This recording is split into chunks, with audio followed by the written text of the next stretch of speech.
আজ বসন্ত ফাল্গুনের প্রথম দিন বর্ণিল আয়োজনের মধ্য দিয়ে ঋতুরাজকে বরণ করছে বাঙালি। বুড়িগঙ্গায় আজও অবৈধ স্থাপনা উচ্ছেদ অভিযান চালাবে বিআইডব্লিউটিএ। পুরোপুরি উদ্ধার না হওয়া পর্যন্ত কাজ চালিয়ে যাওয়ার ঘোষণা। নিয়ম নীতি তোয়াক্কা না করে মাগুরায় একের পর এক গড়ে উঠছে ইটভাটা। পরিবেশ বিপর্যয়, স্বাস্থ্য ঝুঁকিতে স্থানীয়রা। এপ্রিলে প্রথমবারের মতো শুরু বঙ্গমাতা অনূর্ধ্ব-19 নারী আন্তর্জাতিক gold cup football tournament. TV সত্ত্ব পেল RTV।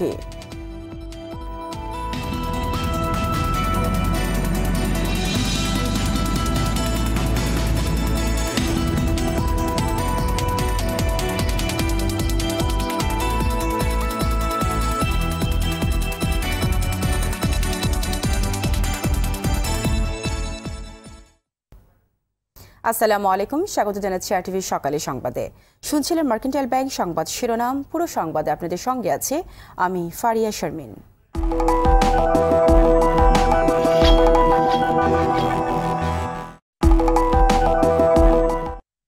এবার বিস্তারিত। আজ পহেলা ফাল্গুন, ঋতুরাজের প্রথম দিন। বসন্তে শুধু প্রকৃতিই নয়, হৃদয়ও রাঙা হয়ে ওঠে। যে সুরের আবেগে প্রকৃতিতে বসন্তের রং লেগেছে কদিন ধরেই। দিনপঞ্জির হিসেবে তার অভিষেক আজকের নতুন সূর্যোদয়ের মধ্য দিয়ে।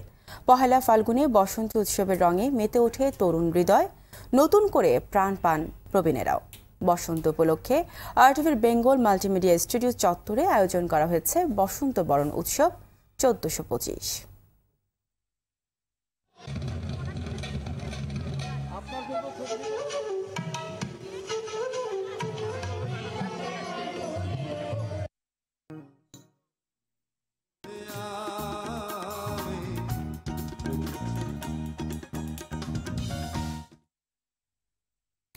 বুড়িগঙ্গায় আজও অবৈধ স্থাপনা উচ্ছেদ অভিযান চালাবে বিআইডব্লিউটিএ। মঙ্গলবার সপ্তম দিনে ভেঙে ফেলা হয়েছে ছোট বড় 118টি স্থাপনা। এ নিয়ে এখনো পর্যন্ত 1317টি অবৈধ স্থাপনা উচ্ছেদ করা হলো। নদী পুরোপুরি উদ্ধার না হওয়া পর্যন্ত অভিযান চলবে বলে জানিয়েছেন বিআইডব্লিউটিএ এর চেয়ারম্যান কমোডর মোজাম্মেল হক। এ বিষয়ে বিস্তারিত জানাচ্ছেন শরীয়ত খান। এভাবেই মুহূর্তের মধ্যেই ভেঙে ফেলা হচ্ছে বুড়িগঙ্গার দুই তীরের গড়ে ওঠা অবৈধ স্থাপনাগুলো, আর দ্রুত এগিয়ে চলছে নদী উদ্ধারের কাজ। ছোট বড় কোনো অবৈধ স্থাপনাই রেহাই পাচ্ছে না, সব গুড়িয়ে দেয়া হচ্ছে নিমেষেই। অভিযানের সপ্তম দিনে রাজধানীর কামরাঙ্গীরচর লালবাগের সংযোগস্থল লোহারপুলের আশপাশের এলাকায় উচ্ছেদে নামে বাংলাদেশ অভ্যন্তরীণ নৌ পরিবহন কর্তৃপক্ষ, বিআইডব্লিউটিএ, পানি উন্নয়ন বোর্ড ও লালবাগ সহকারী কমিশনার। মঙ্গলবার সারাদিনে উচ্ছেদ করা হয়েছে 117টি অবৈধ স্থাপনা। এতে 7 দিনে সব মিলিয়ে উচ্ছেদ করা হলো 1317টি অবৈধ স্থাপনা। তবে উদ্ধার অভিযানের মধ্যেই কিছুটা বাধা হয়ে দাঁড়ায় সরকারি এই হাসপাতালটি। সরকার থেকেই বরাদ্দকৃত হওয়ায় না ভাঙার সিদ্ধান্তই নেয় বিআইডব্লিউটিএ এর কর্মকর্তারা। তবে আরও বিপত্তি ঘটে পাশেরই এক স্থাপনা নিয়ে। একদিকে যখন চলছে উচ্ছেদ অভিযান, ঠিক তখনই ঘটা করে স্থানীয় সাংসদ কামরুল ইসলাম উদ্বোধন করেছেন কামরাঙ্গীরচর ক্রীড়াচক্র ও সাংস্কৃতিক উন্নয়ন পরিষদের এই ভবনটি। তাই শেষ পর্যন্ত উচ্ছেদ থেকে বিরত থাকে কর্তৃপক্ষ। তবে তারা জানিয়েছেন বুড়িগঙ্গা নদী পুরোপুরি উদ্ধারের আগ পর্যন্ত চলবে এ অভিযান। এই অভিযান আমাদের নদীর অংশে যতক্ষণ পর্যন্ত অবৈধ স্থাপনা থাকবে ততক্ষণ পর্যন্ত এই অভিযান চলবে। স্থাপনাগুলোকে রিমুভ করে খুব শিগগিরই সরকারকে একটা প্রকল্প দিতে চাই। এটা হলো আদি বুড়িগঙ্গা উদ্ধার প্রকল্প।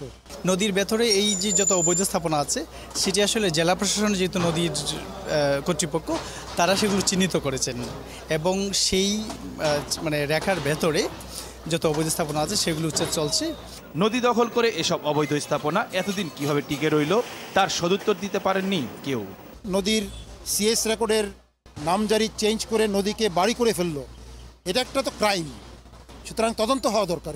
যদি কোনো সময় ক্ষেপণ হয়ে থাকে সেটা শুধুমাত্র এই কারণে আমি বলতে, এর বাইরে আমি কোনো মন্তব্য করতে পারবো না। শুধুমাত্র অবৈধ স্থাপনা উদ্ধার নয়, শিগগির উন্নয়ন প্রকল্পের কাজ শুরু করার দাবি জানালেন স্থানীয়রা। নদী দিয়ে বহুত পাড়ার আসা যাওয়া করছে, এখন ভরাট হয়ে গেছে। যদি এখন আবার নদী হয় তাহলে আমাদের সুন্দর লাগবে। কিন্তু কইরে আদাবাদি ভাঙ্গা যদি থুইয়া দেয় তাহলে দেখা গেছে সাধারণ লোক আরো বেশি কষ্ট পাবে। বুড়িগঙ্গা নদীর যে স্বাভাবিক যে গতি ছিল, স্বাভাবিক যে পরিবেশ ছিল, সেটা চাই। এদিকে নদী ও খাস জমি দখলকারীদের বিরুদ্ধে ব্যবস্থা নেওয়ার দাবি জানিয়েছেন ভুক্তভোগী মানুষ।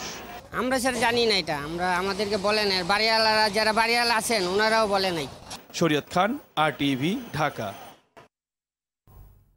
সরকারি ডাক্তারদের প্রাইভেট প্র্যাকটিস বিষয়ে একটি স্বাধীন কমিশন গঠনের নির্দেশ দিয়েছেন হাইকোর্ট।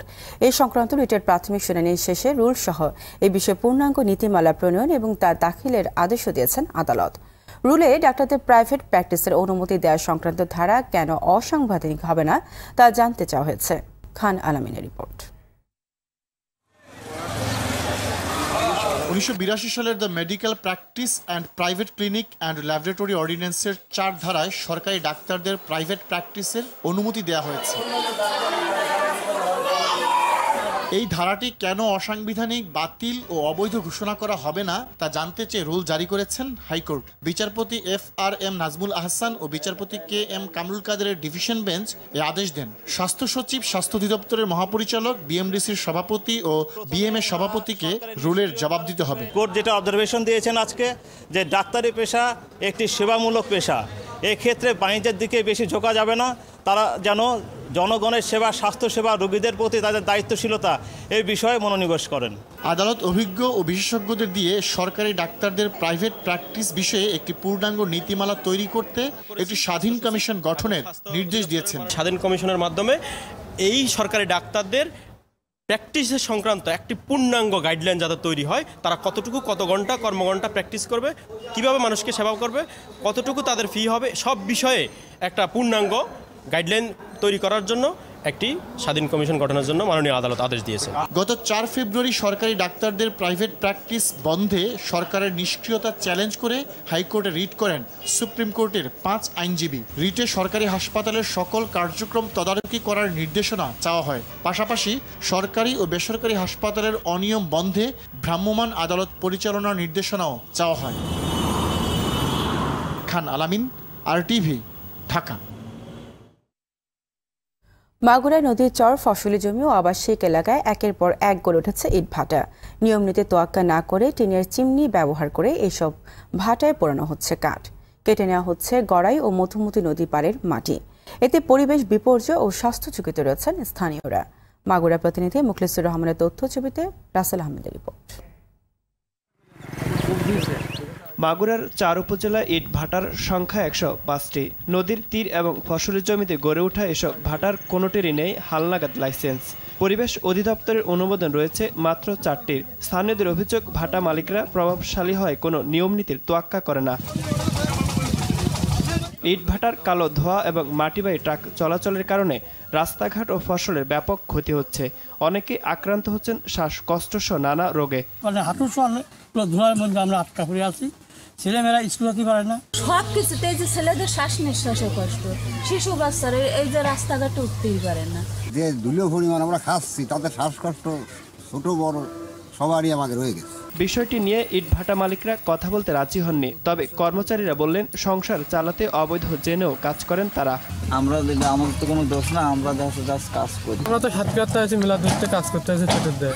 পরিবেশবিদদের মতে ফসলি জমিতে ইট ভাটার কারণে পরিবেশ বিপর্যয়ের পাশাপাশি রয়েছে স্বাস্থ্য ঝুঁকিও। ওই অঞ্চলে একসময় প্রচুর পরিমাণের সরিষা, রাই এবং মুসুরি, বাদাম উৎপন্ন হতো, সেগুলো উৎপাদন হচ্ছে না, কিন্তু প্রশাসন সেখানে আমরা দেখছি নির্বিকার। তবে মালিকদের বিরুদ্ধে প্রায় সময় ব্যবস্থা নেওয়ার কথা জানান প্রশাসনের কর্মকর্তারা। মোবাইল কোর্ট চলমান এবং তাদেরকে অনেক জরিমানা করা হচ্ছে তাদের সংশোধনের জন্য এবং পরিবেশ সম্মত করার জন্য তাদেরকে তাগিদ দেওয়া হয়েছে। পরিবেশ সুরক্ষায় অবৈধ ইট ভাটা বন্ধে সরকারের কঠোর পদক্ষেপ দেখতে চান মাগুরাবাসী। রাসেল আহমেদ, RTV। আগামী এপ্রিলে প্রথমবারের মতো শুরু হতে যাচ্ছে বঙ্গমাতা অনূর্ধ্ব-19 নারী আন্তর্জাতিক গোল্ড কাপ ফুটবল টুর্নামেন্ট। অংশ নেবে বাংলাদেশ সহ 6টি দেশ। টুর্নামেন্টে টিভি সত্ত্ব জনপ্রিয় বেসরকারি টেলিভিশন চ্যানেল RTVর। মঙ্গলবার দুপুরে মতিঝিলে বাফুফে ভবনে টুর্নামেন্টের পৃষ্ঠপোষক কে স্পোর্টস ও RTVর মধ্যে চুক্তি হয়। মুমিন রহনের রিপোর্ট। বঙ্গমাতা অনূর্ধ্ব ১৯ নারী আন্তর্জাতিক গোল্ড কাপ ফুটবলের সম্প্রচার সত্ত্বে পৃষ্ঠপোষক কে স্পোর্টসের পক্ষে স্বাক্ষর করেন প্রধান নির্বাহী ফাহাদ এম এ করিম। আরটিভির পক্ষে ছিলেন প্রতিষ্ঠানটির প্রধান নির্বাহী কর্মকর্তা সৈয়দ আশিক রহমান। এর মধ্য দিয়ে নতুন আঙ্গিনায় পা রাখলো জনপ্রিয় চ্যানেলটি। সংবাদ ও টিভি অনুষ্ঠানের মতো ক্রীড়াঙ্গনেও আরটিভি দর্শকদের মন ভরাবে বলে বিশ্বাস বাফুফে প্রধানের। এই অপরচুনিটি নিতে চাই আরটিভিকে, show my greatness or thankful যে তারা ইন্টারেস্ট নিয়ে পার্টনার হতে চাচ্ছে কে স্পোর্টসের সাথে, বিএফএফ এর সাথে টু ব্রডকাস্ট দিস টুর্নামেন্ট। এই টুর্নামেন্ট আজ পর্যন্ত কোনো দেশই করতে সাহস করে না, সো আমরা এই সাহসটা নিয়েছি। And you are my partners and my friend. I hope আপনাদের সবারই কোঅপারেশনে this will be a great success. খেলাধুলার উন্নয়নে বড় ভূমিকা রাখতে পারে টিভি চ্যানেলগুলো। বঙ্গমাতার নামে মেয়েদের বৃহৎ আয়োজনকে সফল করতে আরটিভির প্রতি পূর্ণ আস্থা এই ফুটবল কর্তার। This is the first time যে বঙ্গমাতা টুর্নামেন্টটা হচ্ছে, সেটা মহিলা টিমকে নিয়ে। আমরা যে বঙ্গবন্ধু ইন্টারন্যাশনাল টুর্নামেন্টটা সেটা পুরুষ টিম নিয়ে হয়, সেটাও আমরা বিভিন্ন সময়ে বিভিন্ন 6টি 8টি দলকে নিয়েও আমরা করেছি। আর এটি আমরা প্রথম করতে যাচ্ছি। আর নারীর ক্ষমতায়নে যদি কোনো সরকার কোনো সময় কোনো কিছু করে থাকে, সেটি আমাদের বর্তমান সরকার। প্রথমবার এই ধরনের আয়োজনে যুক্ত হলেও আস্থার প্রতিদান দিতে প্রস্তুত আরটিভি। আমরা অত্যন্ত আনন্দিত এই মহতী উদ্যোগের সাথে এক হতে পেরে এবং সম্প্রচারের একটি দায়িত্ব নিতে পেরে। আমাদের অনেক প্রশংসা করেছেন, কিন্তু প্রশংসার সাথে সাথে দায়িত্ববোধ এবং সেটা ধরে রাখা কিংবা সেটা প্রমাণ করা কিন্তু একটি বড় চ্যালেঞ্জের ব্যাপার। সেই চ্যালেঞ্জও আমাদের মধ্যে চলে এসছে। তো সেই চ্যালেঞ্জটা আমরা নিয়েছি। ইনশাল্লাহ বঙ্গমাতার নামে যে টুর্নামেন্টটা হচ্ছে সেটাকে একটা উচ্চতর জায়গায় নিয়ে যাওয়ার সকল অঙ্গীকার আরটিভির আছে। দর্শক প্রিয়তার কথা মাথায় রেখেই এই চ্যানেলের সঙ্গে যুক্ত হওয়ার কথা জানালেন টুর্নামেন্টের স্বত্বাধিকারী প্রতিষ্ঠানের কর্মকর্তা। আরটিভির মতো একটি চ্যানেল যারা প্রোগ্রাম কন্টেন্টের ব্যাপারে এত রিচ, যখন ওনারা সিদ্ধান্ত নেয় কিংবা ওনারা কনসিডার করে যে আন্ডার-19 ওমেন্স টুর্নামেন্ট তাদের ভ্যালুয়েবল স্ক্রিনে দেখানো হবে, I believe it's a great achievement for the women's team. I believe it's a great achievement for us as an organizer and a planner.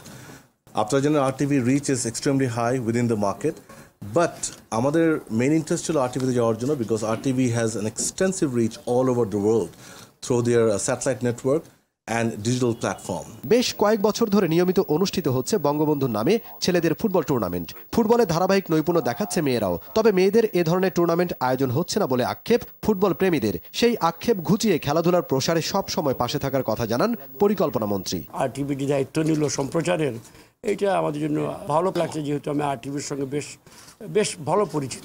আমরা এমন প্রস্তাব চাই যেটাকে আমরা আমাদের সংসদে বা আমাদের কর্তৃপক্ষের কাছে যুক্তিসঙ্গতভাবে তুলে দিতে পারবে। আমি আপনাকে আশ্বস্ত করতে পারি, যা প্রয়োজন হবে আমাদের সীমিত সম্পদের মধ্যে আমরা উচ্চতম হাইয়েস্ট পর্যায়ে আমরা খেলাধুলার সাংস্কৃতিক কাজে আমরা ব্যয় করতে আগ্রহী। বাফুফের আয়োজনে 23 এপ্রিল শুরু হয়ে 3 মে পর্যন্ত চলবে টুর্নামেন্ট। প্রতিটি খেলা সরাসরি সম্প্রচার করবে আরটিভি।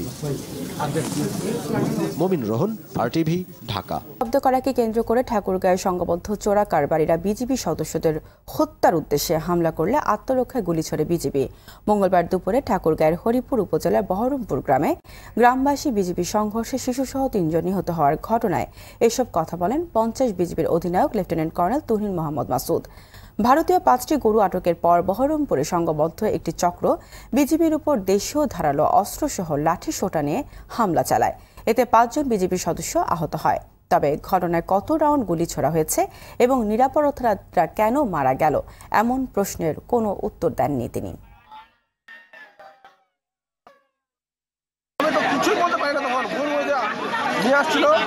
নিয়ে আসার পরে গাড়িটা আটকালো বিহার পাবলিক বলতে যেগুলো আমার বাড়ির গরু কেন আটকাবে না, এইভাবে বলতে বলতে শুরু করে দিল পুলিশ, আর কিছু কথা পারে না। হাট থেকে গরু আমি 6 মাস আগে থেকে কিনে নিয়ে আসলে সেটা আপনার বাসা থেকে নিয়ে চলে যাচ্ছে এবং কি হাটের কাগজ দেখালে সেটা কাগজ ছিঁড়ে।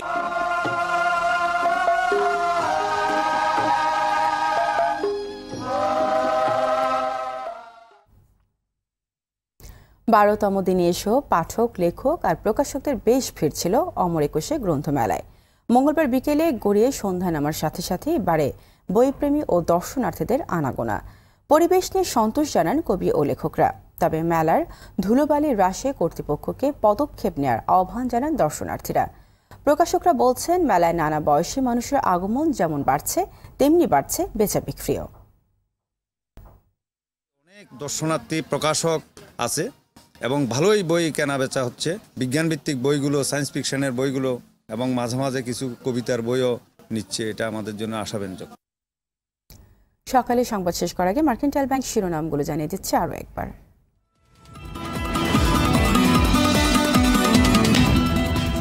আজ বসন্ত ফাল্গুনের প্রথম দিন। বর্ণিল আয়োজনের মধ্য দিয়ে ঋতুরাজকে বরণ করছে বাঙালি।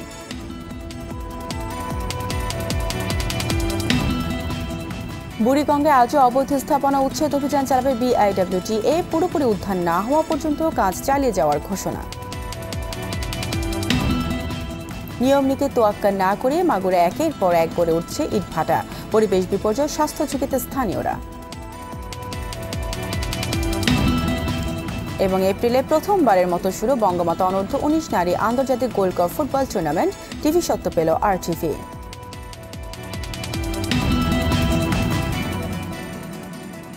সকালের সংবাদ এই পর্যন্তই। RTV সবশেষ সংবাদ জানতে যে কোনো মোবাইল ফোন থেকে 24141 নম্বরে ডায়াল করুন। আর মোবাইল ফোনে সংবাদ দেখতে অ্যাপ স্টোর, গুগল প্লে বা উইন্ডোজ স্টোর থেকে ডাউনলোড করুন RTV অ্যাপস। এছাড়াও তাৎক্ষণিক ও বিনোদন সংবাদ জানতে বিশ্বের যে কোনো প্রান্ত থেকে ভিজিট করুন facebook.com/RTV অনলাইন এবং youtube.com/RTV ডিজিটালস। ধন্যবাদ সবাইকে।